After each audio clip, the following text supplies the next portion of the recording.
This YouTube channel does not promote any violent, harmful, or illegal activities. All content provided by this channel is meant for an educational purpose only.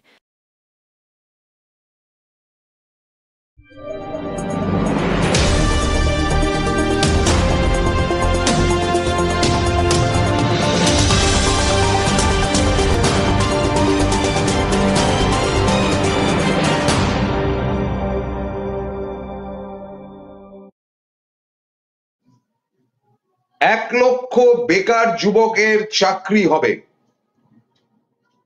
আজকে BGBS অর্থাৎ Bengal global business সামিটে এই কথাটি মমতা বন্দ্যোপাধ্যায় বলেননি যে আমি 1 লক্ষ ছেলের চাকরি করে দিচ্ছি ইমিডিয়েটলি বিজনেস সামিটে দাঁড়িয়ে।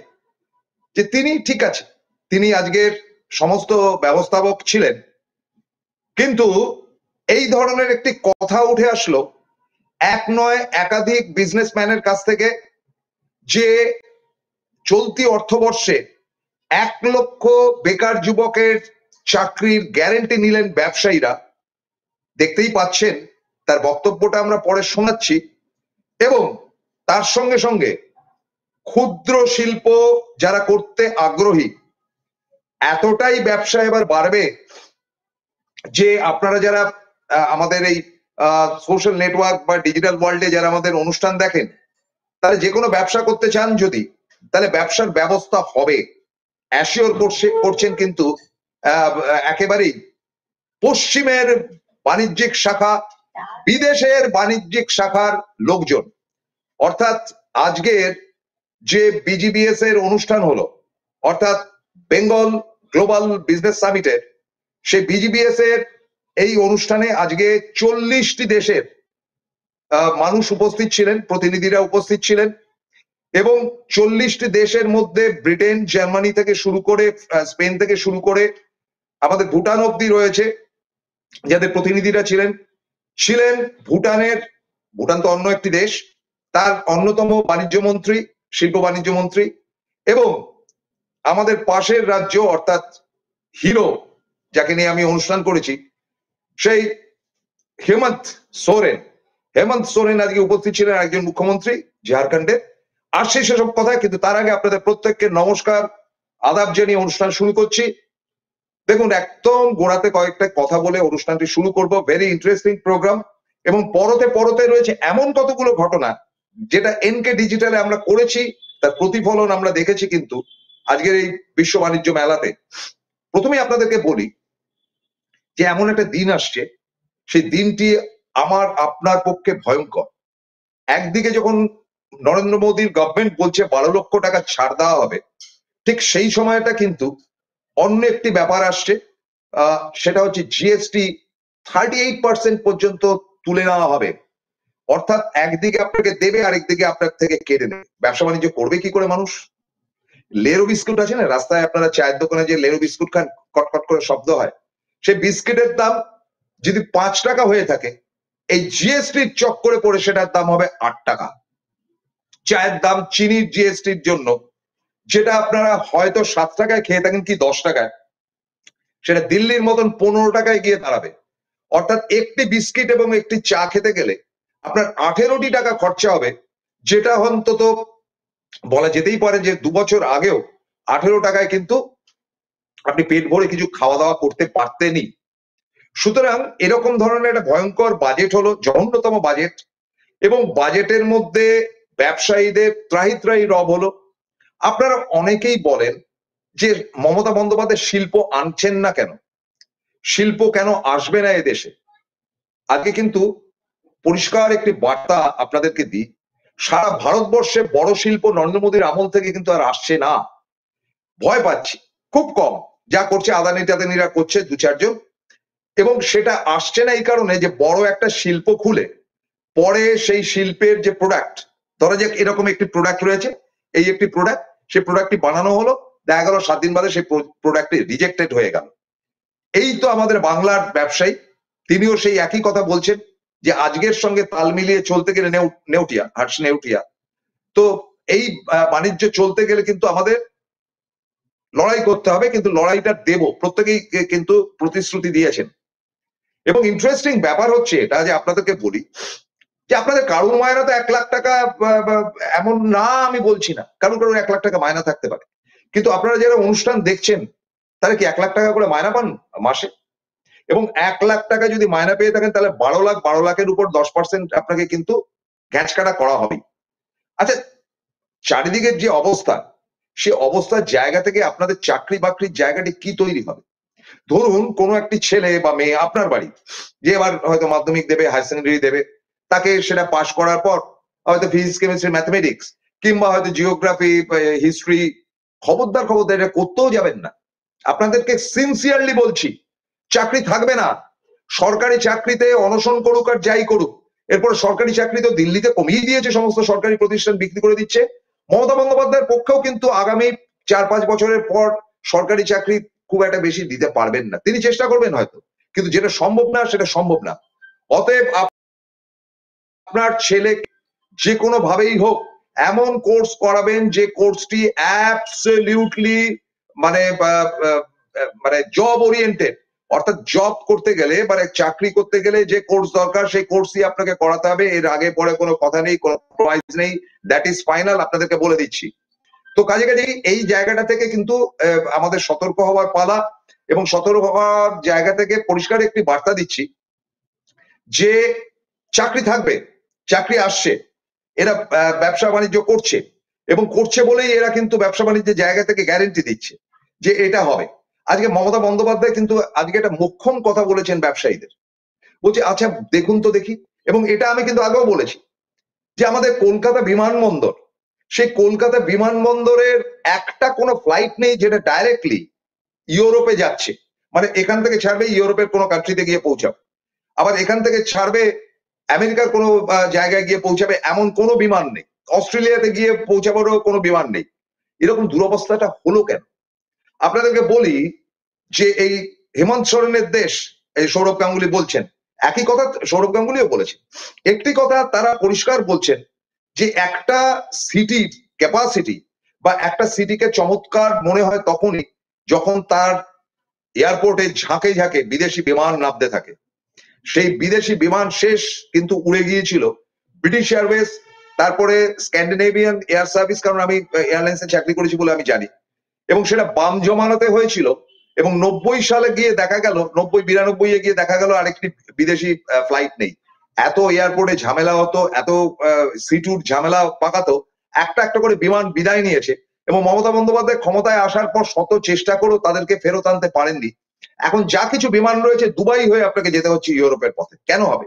ইভেন মানে বলতে অবাক লাগে, দুবাই আপনাদের ম্যাপটা যদি থাকে তাহলে দুবাই আপনার বাঁ দিকে, অর্থাৎ পশ্চিম দিকে, একবার এক্সট্রিম পশ্চিমে, আর অস্ট্রেলিয়া হচ্ছে কি আপনার রাইট সাইডের দক্ষিণে, রাইট হ্যান্ড সাইডের দক্ষিণে। অর্থাৎ আপনার অস্ট্রেলিয়ায় যেতে গেলে অটোমেটিক্যালি চেন্নাই এর উপর দিয়ে বেরিয়ে যাওয়াটাই উচিত, কিন্তু আপনাকে অস্ট্রেলিয়াতে যেতে গেলে আপনাকে প্রথম দুবাইয়ে যেতে হচ্ছে, দুবাই থেকে আপনাকে অস্ট্রেলিয়াতে যেতে। ওয়াই? পাগল নাকি আপনি? এইভাবে কেউ দুবাইতে যায়?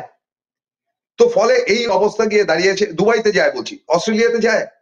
ফলে এই মোক্ষম প্রশ্নটি করে তিনি আজকে ব্যবসায়ী মহলকে বলেছেন আমাদের এয়ারপোর্টে বিদেশি বিমান আনুন, এবং না আনলে বিপদ। আমি যখন অনুষ্ঠানটি করছি তখন কিন্তু বুধবার ছেড়ে বৃহস্পতিবার হয়ে গেছে, কিন্তু আমি করছি, আমি জাস্ট এই বেঙ্গল সামিট থেকে ফিরলাম, বেঙ্গল গ্লোবাল সামিট থেকে, এবং ফিরে আপনাদের কাছে দ্রুত বলবার চেষ্টা করলাম এটা সকালবেলা চলবে। আপনাদের প্রত্যেকের কমেন্ট চাই, এবং প্রত্যেকের তার মধ্যে কিন্তু শেয়ার করার একটা পরিকল্পনা। দেখুন আপনারা হয়তো অনেকেই বড় বড় কথা বলছেন যে মমতা বন্দ্যোপাধ্যায়ের আমলে তাহলে কি হলো। এবার যারা যারা উপস্থিত হয়েছেন তারা টেবিল চাপড়ে গ্যারেন্টি দিয়েছেন বাংলার ছেলে মেয়েদের চাকরি হবে। মুকেশ আম্বানি বলেছেন যে আমি এতদিন পশ্চিম ভারতে আমি আমার ব্যবসাটা করেছিলাম, কিন্তু গেটওয়ে অফ ইন্ডিয়া কলকাতা তথা শিলিগুড়ি, মানে আমাদের ওই ইস্টার্ন সেক্টর যেটা ওই দিক থেকে, গেটওয়ে অফ ইন্ডিয়া কিন্তু পূর্বাঞ্চল থেকেও একটা আছে, সেটার নাম হচ্ছে গিয়ে বাংলা। সুতরাং এবার বাংলা থেকে কিন্তু আমাদের এন্টায়ার বিজনেস আমরা চালাবো, এবং কয়েক লক্ষ কোটি টাকার তিনি এই যে 5G যেটা চালু করেছেন, G5 বা 5G যাই বলুন না কেন, সেটার আরো আধুনিকীকরণ করে সেটা কিন্তু এবার কলকাতা থেকে তিনি অপারেট করবেন বলে প্রতিশ্রুতি দিয়েছেন, এবং তিনি প্রতিশ্রুতি দিয়েছেন যে 1 লক্ষ ছেলের চাকরি হবে, প্রতিশ্রুতি দিয়েছেন জিন্দাল, প্রতিশ্রুতি দিয়েছেন কিন্তু টাটা কোম্পানি, যে টাটা কোম্পানিকে নিয়ে সিপিএম দিবারাত্র গালাগাল করে, তাদের চন্দ্রশেখর আজকে আসতে পারেননি, কিন্তু দিদির কাছে বার্তা দিয়েছেন আমি খুব শিগগিরই আসছি, একটা কাজে আটকে গিয়েছি, ইমিডিয়েটলি আমি এসে আপনার সঙ্গে বৈঠক করব। আমরা দেখে নেব যে মুকেশ আম্বানি এক্স্যাক্টলি কি কি বলেছেন, সেটা দেখার পর আবার আপনাদের কাছে আসছি। খুব ভালো কিন্তু মমতা বাজারে কিন্তু স্বপ্ন দেখাচ্ছে। মমতা বাজার মানে হচ্ছে মমতা বন্দ্যোপাধ্যায়ের যে বাজার, অর্থাৎ এই মার্কেট, সেই মার্কেট কিন্তু আমাদের স্বপ্ন, একটু স্বপ্ন দেখতে ক্ষতি কোথায়? বিশ্বাস করুন আমরা খুব অভাগা, খুব খারাপ জায়গা থেকে আছি, কিন্তু আমি তড়িঘড়ি রাত্রিবেলা অনুষ্ঠানটি করছি যাতে বৃহস্পতিবার সকাল থেকে আপনারা দেখতে পারেন। সেই জায়গা থেকে আমরা চেষ্টা করছি যদি মুকেশ আম্বানির বক্তব্য খানিকটা আপনাদের তুলে ধরতে পারি, তারপরে বাকি বক্তব্য আপনাদের কাছে আমি বলবো। দেখবো কি বলেছেন মুকেশ আম্বানি, একটু দেখতে চাইছি। Our investments have created over 1 lakh direct jobs and spurred significant economic growth in West Bengal. Today, I want to make 5 specific commitments. First, digital infrastructure and services. Back in 2016, Jio opened its commercial operations from Calcutta, this very city, the city of joy. Jio is beaming the world of entertainment and sports into every home and every smartphone. As we speak, Jio is also building Bengal's first cable landing station in Digha so that we have fiber connectivity directly into West Bengal. It will be commissioned early next year and will become a gateway for Bengal's digital leadership in eastern India. I mentioned earlier about the revolutionary power of artificial intelligence. AI is indispensable for India's transformation into a deep tech nation with advanced manufacturing capabilities. Jio is currently building the world's best AI infrastructure in India. Data centers are at the heart of AI infrastructure. It gives me great pleasure to announce today that we have modified our data center in Calcutta to a state-of-the-art AI-ready data center, and that will be ready in the next 9 months. Coupled with rapid rollout of geofiber and air fiber, will enable Bengal to use artificial intelligence, cloud computing, and other disruptive technologies to modernize every sector of its economy. This transformation will unleash new employment and entrepreneurial opportunities. আপনারা নিজের কানে শুনলেন কি বললেন, যে জিওর next যে target করে কয়েক লক্ষ কোটি টাকার ব্যবসা হবে সারা পৃথিবী জুড়ে, সেটা মানে হেডকোয়ার্টার হবে কলকাতা। এবং কলকাতা কেন হবে? আরো মডার্নাইজেশন আপনারা খুব ভালো শুনলেন। আমাদের কাছে তো খুবই, প্রবীর বাবুর তো আমার মনে হয় যে তিনি মদ্যপান করেন না, কিন্তু শ্যাম্পেনের বোতল খোলা উচিত। তার কারণটা হচ্ছে এটা আমাদের ডিজিটাল ওয়ার্ল্ডের চমৎকার ব্যাপার। আমি আজকেই সিটিবিএন এর কর্তৃপক্ষের সঙ্গে কথা বলছিলাম, কর্তার সঙ্গে। তিনি তো already he has opened digital ইয়ে ইন সিটিবিএন এন্ড আদার প্লেসেস। ফলে এটাকে নিয়ে আমাদের ভাবনার মতন জায়গা আছে। and everybody knows well কি Mukesh Ambani is very close to central government, এবং আমাদের দরকার নেই পলিটিক্স কোন দিকে যাচ্ছে আমরা গালাগাল দিয়ে আমাদের ফায়দা নেই। আমাদের ফায়দা হচ্ছে আমাদের বাংলার ছেলে মেয়েরা কি করে বাঁচবে, সেটা হচ্ছে আমাদের ফায়দার জায়গা। এবং এই ফায়দার জায়গা থেকে যদি মুকেশ আম্বানি দাপটে দাঁড়িয়ে বললেন যে আমার হেডকোয়ার্টার হবে কলকাতা নতুন জিও, তাহলে এর থেকে আনন্দের আর 1 লক্ষ লোকের চাকরি হবে তিনি প্রমিস করছেন। এবং যে কোনো দেখবেন যে একটা ইন্ডাস্ট্রি যখন হয়, একটা বড় ইন্ডাস্ট্রি যখন হয়, সেটা ডিজিটাল ইন্ডাস্ট্রি হতে পারে, আইটি সেক্টরের ইন্ডাস্ট্রি হতে পারে, যাই হোক না কেন, তখন ছোট ছোট কতগুলো ফার্ম যেগুলোকে অ্যান্সিলারিজ বলে, সেগুলো তৈরি হয়ে যায়। অর্থাৎ এই ডিজিটাল ওয়ার্ল্ডের সঙ্গে যারা যুক্ত রয়েছেন তাদের জন্য কিন্তু সুখবর রয়েছে যে তারা কিন্তু অটোমেটিক্যালি মানে পশ্চিমবঙ্গ সরকারের সহযোগিতা নিয়ে মুকেশ আম্বানির সঙ্গে ব্যবসা করতে পারে। ফলে ব্যবসায়ী, ক্ষুদ্র ব্যবসায়ী যারা আইটি বা কম্পিউটার ইত্যাদি ইত্যাদি কাজে রয়েছেন, এই যে জিওর যে নতুন গেটওয়েটা খোলা হচ্ছে, তাতে করে কিন্তু আমাদের ব্যবসায়ীরা সুবিধা পাবে যারা মাছ খাচ্ছেন দিনের পর দিন। এই গ্যারেন্টিটা কিন্তু খোদ নিজের মুখে বললেন মুকেশ আম্বানি, যেটা মমতা বন্দ্যোপাধ্যায় বলেননি। এবারে বিরতিতে যাওয়ার পালা, বিরতিতে যাব, কিন্তু কলকাতার ব্যবসায়ীরা কি বলছেন, মমতা বন্দ্যোপাধ্যায় বা কি বলছেন, আমি খালি একটা কথা বলছি যে আমার দুর্দান্ত লেগেছে, বিশ্বাস করতেই হবে মমতা বন্দ্যোপাধ্যায়কে। একবার বিশ্বাস করে দেখুন না, আপনি সিপিএম হন বা আপনি তৃণমূল হন বা কংগ্রেস হন, যাই হন না কেন, দয়া করে একবার বিশ্বাস করার চেষ্টা করুন। কারণ ওরকম একটা দাপুটে ওয়ার্ল্ডের মানে সেরা 10 জন ব্যবসায়ীর মধ্যে একজন, আপনার ভালো লাগালাগির কোনো জায়গা নেই। তিনি যখন দাঁড়িয়ে দাপটে বলছে 1 লক্ষ লোকের চাকরি দেব, এই কথাটা আপনাকে বুঝতে হবে, কারণ রেকর্ডিং হয়ে থাকছে জিনিসটা, উড়িয়ে দেওয়ার মতন না। আমি বলছি 8 বার এই মানে বেঙ্গল গ্লোবাল বিজনেস সামিট হয়েছে, দিস ইজ দ্য বেস্ট। ফরেনারে ভর্তি ছিল এবং প্রত্যেকেই উৎসাহী। একই সাথে একটা বিরতিতে যাচ্ছি, আরো ইন্টারেস্টিং কিছু খবর যা শুনলে চমক দিয়ে উঠবেন এবং দুর্দান্ত আনন্দ পাবেন। অপেক্ষা করুন, বিরতিতে যাচ্ছি, ফিরছি খুব দ্রুত, সঙ্গে থাকুন। Found Kolkata's first ever sweet shop serving so unique items like Dab Malai Curry, Motichur Truffle, Gajor Borfi, Dab Kalakand, and I had to try them. শুধু তাই নয়, শক্তিগড়ের ল্যাংচা, বর্ধমানের সীতাভোগ, মালদার পোস্তকদম, বহরমপুরের ছানা বড়া, এগুলো সবকিছু খেতে হলে আর এত দূরে যেতে হবে না। সুন্দরিনী ন্যাচারালসে পেয়ে যাবে পশ্চিমবঙ্গের বিখ্যাত 10টা জেলার মিষ্টি all under the same roof. এদের বেস্ট সেলার্স কচি ডাবের শাঁস দিয়ে বানানো ডাব মালাইকারি আর কলা পাতায় মোড়া গুড়ের সন্দেশ পাতুরি আর মাস্ট ট্রাই।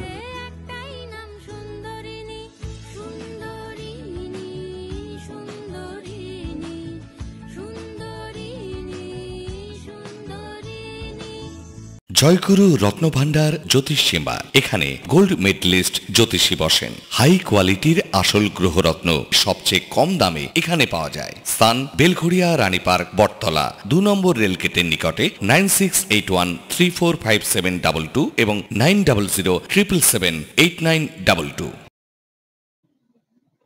ফিরে এলাম বিরতির পর। মমতা বন্দ্যোপাধ্যায়কে আজকে দৃঢ়চেতা মনে হয়েছে এবং আমি সেখানে যা দেখলাম যে একেবারেই আপনার সমস্ত মন্ত্রিমণ্ডলী তারা কিন্তু সম্বর্ধনা দিলেন। কোনো বাইরের ফিল্ম অ্যাক্ট্রেস দিয়ে কিন্তু সম্বর্ধনা কাউকে দেওয়ানো হয়নি। চন্দ্রিমা ভট্টাচার্য উঠে উত্তরীয় পরিয়ে দিচ্ছেন, কখনো অন্য যারা রয়েছেন তারা উত্তরীয়, all political, no cinema artist at all. এবং সৌরভ গাঙ্গুলি পর্যন্ত যে এসছেন, অত্যন্ত মাপা কথা বলেছেন, কোনো এক্সট্রা ফালতু কথা না।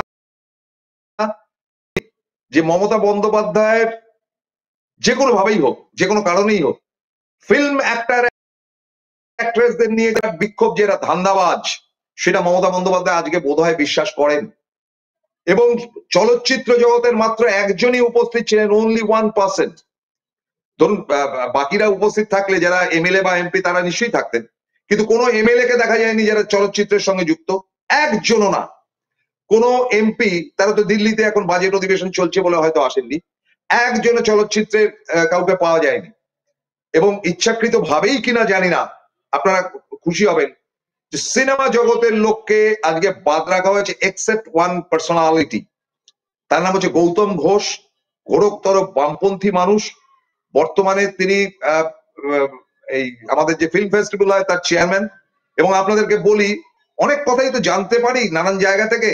এই যে রাজ চক্রবর্তী নামক ভদ্রলোক, যিনি তৃণমূল কংগ্রেসের অন্যতম একজন বিধায়ক, তাকেও আজকে দেখা যায়নি, গত বছর দেখা গিয়েছিল। এবং রাজ চক্রবর্তীর সম্বন্ধে যেটা শোনা যাচ্ছে, ইদানিং একটু বড্ড বাড়াবাড়ি করার ফলেই তৃণমূলের একটি অংশ তার উপর ক্ষুব্ধ, এবং ক্ষুব্ধ কাঞ্চন মল্লিক সহ আরো অনেককেই যারা লুজ স্টক করছেন।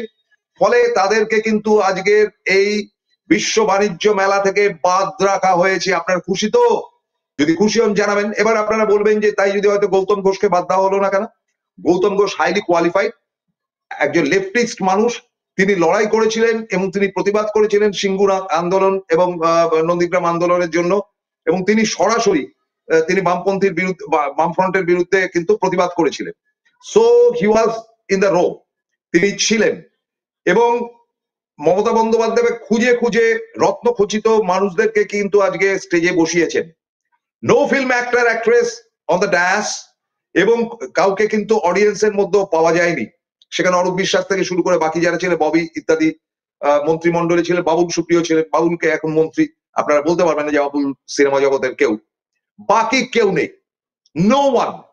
এবং মমতা বন্দ্যোপাধ্যায় যদি এই কড়া মনোভাবটি 10 তারিখের আগে কি পরিবর্তন হবে জানি না, তবে এটা ইচ্ছা শক্তি ছিল যে এই চলচ্চিত্র অভিনেতা অভিনেত্রীদের নিয়ে লাফালাফি করার ব্যাপারে অভিষেক বন্দ্যোপাধ্যায় প্রমাণ হলো। তো গত এপিসোডে বলেছিলাম যে পিসি ভাইপোকে নিয়ে আপনাদের চিন্তা করার কারণ নেই, যেটা হবে সেটা সিস্টেমের মধ্যে কিন্তু মমতা বন্দ্যোপাধ্যায় বা অভিষেক বন্দ্যোপাধ্যায়ের মতামত একই।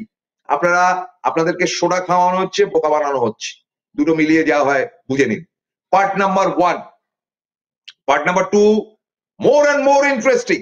আমি আগের দিন বইমেলা নিয়ে বলেছিলাম যে বইমেলাতে ত্রিদীপ চট্টোপাধ্যায় বা যাই হোক, সেখানে সোহিনী সরকার গিয়ে বইমেলার কোন একটি ক্যাম্পে গিয়ে তার নিজের ছবির অ্যাডভার্টাইজ করেছিলেন। তীব্র প্রতিবাদ আমি এখান থেকে করেছিলাম। এ বিষয়ে কুণাল ঘোষের সঙ্গে আমার কথা হয়েছে, আমি বললাম কিছু মনে করবেন না এটা। তা কুণাল বাবু বলছে আপনি ত্রিদীপকে গালাগাল করছেন কেন? আরে আমি বললাম আরে গালাগালের ব্যাপার আছে তো, উনি যখন কর্তৃপক্ষ উনি জানেন না কাকে অ্যালাউ করতে হয় না করতে হয়, উনি ভিড় বাড়াবার জন্য এগুলো করছেন। আমি প্রোটেস্ট করেছি, আমার মতন আমি প্রোটেস্ট করি, যা হওয়ার হবে। সেই ত্রিদীপ বাবুকে আজকের বিশ্ব বাণিজ্য মেলায় পাওয়া যায়নি, হলো, এটাও বলে দিচ্ছি। তার পার্টনারকে পাওয়া গেছে, কিন্তু ত্রিদীপ বাবু কিন্তু, আপনার বলবেন বইমেলা চলছে তাই আসেনি, এত বড় বুকের পাটা। মমতা বন্দ্যোপাধ্যায় নবান্ন থেকে আমন্ত্রণ পত্র আসছে, আর ত্রিদীপ বাবু যাবো না বলে ঘরের কোনায় বসে থাকছেন, এটা হয় নাকি? মুখ্যমন্ত্রী যেই হোক না কেন, সে বুদ্ধবাবু হন বা এই হেমন্ত সোরেন যিনি আজকে যিনি পাঠান, লোকে তো এমনি আসবেন। মুখ্যমন্ত্রী আমন্ত্রণ পত্র ফেলে দেওয়া যায় না। আমার কাছে এসছে, দেখুন আমার একদম আপনাদের আশীর্বাদে একদম ভিআইপি ইয়ে পেয়েছি, এই আপনাদের দেখিয়ে দিই। This is the BGBS card, and এই গোল্ডেন ইয়ের রিবনটা হচ্ছে কি একদম ভিআইপি, ফ্রন্ট, একদম ফ্রন্ট চেয়ারে বসেছি। তো ফলে আমাদের সাকসেস সেখানে যে আমরা প্রোটেস্ট করেছি এখান থেকে, সে প্রোটেস্টের হাতে হাতে ফল পাওয়া গেছে, আমরা খুশি। আমরা চাই না যে নাটকবাজি হোক। মমতা বন্দ্যোপাধ্যায়ের চারিপাশে থাকা লোক এখন ছিটকে ছাটকে অনেকেই কিন্তু সরে ইত্যাদি গেছে। হঠাৎ মিঠুনের সঙ্গে প্রেম, আমার ছবিতে মিঠুন দা কাজ করেছে, তাতে কি হয়েছে এবার বুঝুন। আরো দিন যাবে দেখবেন আগামী নির্বাচনে কটা লোক টিকিট পাবে ফিল্ম লাইনের, সেটা নিয়ে সন্দেহের অবকাশ। মমতা বন্দ্যোপাধ্যায় এখন চিনে গেছেন। মমতা বন্দ্যোপাধ্যায় জানেন যে যাই হোক আর তাই হোক দিল্লির মতন ফলাফল এখানে হবে না। বাই দা ওয়ে, দিল্লির রেজাল্ট 19-20 হবে, বলে রাখলাম আবার। মমতা বন্দ্যোপাধ্যায় জানেন যত খারাপ রেজাল্ট হোক 260টা আসন তিনি পাচ্ছেন, কনফার্ম, বাড়তে পারে, অসুবিধা কিছু নেই। সুতরাং আলতু ফালতু আগ্রুম বাগরুম লোককে তাড়ানো হবে। দেখুন না এই 10 তারিখের পর কি দাঁড়ায়। অলরেডি কিন্তু তার অরূপ রায়ের সঙ্গে দেখা হয়েছিল, অনেকক্ষণ দাঁড়িয়ে কথা বললো, ভালো লাগলো। শশী পাজা যিনি শিল্প বাণিজ্য মন্ত্রী, শশী আমাকে ডেকে বললো কি ব্যাপার তোমার চোখে কি হয়েছিল। তো এগুলো ভালো লাগার জায়গা। আমি বললাম এই তো অবস্থা, বলে আমি তো খবর পেলাম, সাবধানে থাকো। তো এই যে মানুষগুলো এখনো মানুষের মতন কথাবার্তা বলছে, মানুষের সঙ্গে মিশছে, ডেকে কথা বলছে, না খেয়ে যাবে না বলে চন্দ্রিমা ভট্টাচার্য আটকে রেখে দিলেন। তো এই যে চা খেতে ডেকে নিয়ে গেলেন, এখনো এরা কিন্তু বামফ্রন্টের মতন না কুচো ওর সঙ্গে কথা বলবো না কুচের ব্যাপার হয়নি। তাহলে কি দাঁড়ালো? 1 লক্ষ লোকের চাকরি হওয়ার সম্ভাবনা জানাচ্ছেন, এবং জিন্দাল বলেছেন তিনি পাওয়ার প্ল্যান্ট এখন আরেকটা নিয়ে আসছেন, যে পাওয়ার প্ল্যান্টে কয়েক হাজার ছাত্রছাত্রী কাজ করবে। এবং আইটিসি মিস্টার পুরী বলেছেন তিনি আরো হোটেল বাড়াচ্ছেন। ফলে হোটেল ম্যানেজমেন্ট প্রাইভেট সেক্টর হোক বা যেখানে হোক, আপনার ছেলে মেয়েরা যারা হায়ার সেকেন্ডারি পরীক্ষা দিচ্ছেন তারা কিন্তু হোটেল ম্যানেজমেন্ট কোর্সের দিকে যাওয়ার চেষ্টা করুন, এবং সেইগুলোই পড়ুন যেগুলোতে আগামী দিনে চাকরি হবে। চাকরির বাজার কিন্তু খুব খারাপ। আবারও বলছি, আইটি সেক্টরের যে কোনো কোর্স নিয়ে পড়াশোনা করুন, সেটা যদি ইঞ্জিনিয়ারিং এর না চান্স পান, বিসিএ ইত্যাদি ইত্যাদি কোর্স পড়বার চেষ্টা করুন, which is related with computer, IT and electronics and communication. আরেকটা এআই বলে যে নতুন ব্যাপার আসছে, সেটা তো ইন্টেলিজেন্সি প্রবীণ একটা কি কায়দা করেছিলেন, সেটাও কিন্তু একটা নতুন কোর্স আছে, এবং সেটা কিন্তু চাকরি যাবে এমন কোনো ব্যাপার নেই, বরং নতুন চাকরি হবে। সেটা আরো আধুনিক আইটি একটি কারবার, যেটা নিয়ে কিন্তু মুকেশ আম্বানি চেষ্টা চরিত্র করছে। ফলে স্পেশাল পেপার ইঞ্জিনিয়ারিং এ যারা আইটি বা কম্পিউটার সায়েন্স নিয়ে পড়ছেন তারা কিন্তু এআইটাকে নেবেন। হ্যাঁ, তো এইগুলো মোটামুটি বললাম। এবারে last reaction from university, sister Nivedita ইউনিভার্সিটির আচার্য সত্যম রায়চৌধুরীর সঙ্গে আমার কথা হচ্ছিল। এক ঝলক দেখে নিন। যে সত্যম বাবুকে আমি জিজ্ঞেস করছিলাম যে what will be your reaction, এই যে সত্যম বাবুর সঙ্গে আমার দেখা হয়েছে বিজিবিএস এ, সত্যম বাবু আমাকে বললেন যে আমরা এই কোর্সগুলোই পড়াচ্ছি এসএনইউ তে বা টেকনো ইন্ডিয়ার বিভিন্ন কলেজে। তিনি তো এসএনইউ এর তিনি অন্যতম, এসএনইউ এর তিনি আচার্য এবং টেকনো ইন্ডিয়ার তিনি অন্যতম কর্ণধার। ফলে এই কোর্সগুলো আপনারা পড়বার চেষ্টা করুন, বা আরো আছে ইউইএম আছে ইত্যাদি ইত্যাদি নানান কলেজ আছে, যেই কলেজগুলোতে কিন্তু এই কোর্সগুলো পড়লে আপনার চাকরির জায়গাটি তৈরি হবে। জিওগ্রাফি নিয়ে কেন পড়বেন না, হিস্ট্রি নিয়ে কেন পড়বেন না, সংস্কৃত নিয়ে কেন পড়বেন না, পড়ুন। চাকরির জন্য প্যান প্যান করতে পারবে না, ওই ধর্মতলা স্ট্রিটে গিয়ে শুয়ে থাকবেন, আর গভর্নমেন্টের জবের জন্য গভর্নমেন্টের জব আর থাকবে না। এখন আমার কথা খারাপ, আপনাদের ভালো লাগুক চাই না ভালো, আমি এর পরে নেক্সট এপিসোডে এমন একজনকে নিয়ে আসবো যে সিপিএম বারবার বলে চপ শিল্প, চপ ঘুগনি আর চা বিক্রি করে ফ্ল্যাট কিনেছে আমাদের বাড়ির যে ফ্ল্যাটে রয়েছি সে ফ্ল্যাটের যে কেয়ারটেকার ছিল সে, এখন সে চাকরি তো ছেড়েই দিয়েছে, একটা 1 room ফ্ল্যাট কিনেছে। The price nearly 15 lakhs to 16 lakhs। তাহলে চপ ঘুগনি চা বিক্রি করে গরিব একটি লোক তিনি ফ্ল্যাট কিনতে পারেন, আপনাদের ইজ্জতে লাগবে, বলবেন যে আমি চপ বিক্রি করব, না না ভিক্ষা করুন, তাহলেও চপ বিক্রি করবেন। আর ও বেটা চপ বিক্রি করে অশিক্ষিত ছাপওয়ালা লোক চপ ঘুগনি আর চা বিক্রি করে একটা 1 room ফ্ল্যাট কিনেছে। আমার পক্ষে সম্ভব না, এটা আমার বাবার দেওয়া ফ্ল্যাট, আমি এনজয় করছি, আমার পক্ষে সম্ভব না। ফলে জীবনটাকে অন্য পথে অন্য গতিপথে চালাবার চেষ্টা করুন। অ্যাজ এ সিনিয়র পার্সন আমি আপনাদের কাছে করজোরে অনুরোধ করছি, ধর্ম নিয়ে যে কারবার চলছে তার থেকে দূরে থাকুন। আমাদের এখন বাঁচতে হবে, বাঁচাতে হবে আমাদের পরিবারকে, এবং বাঁচতে এবং বাঁচাতে গেলে আধুনিক মডার্ন টেকনোলজির সঙ্গে আপনাদের চলতেই হবে, যেটা স্বপ্ন দেখালেন মমতা বন্দ্যোপাধ্যায়। একবার বিশ্বাস করে দেখুনই না আগামী 2026 অব্দি কি দাঁড়ায়। শেষ করছি, ভালো থাকবেন, আপনাদের ভালো হোক এই আশা রেখে শেষ করছি। আদাব।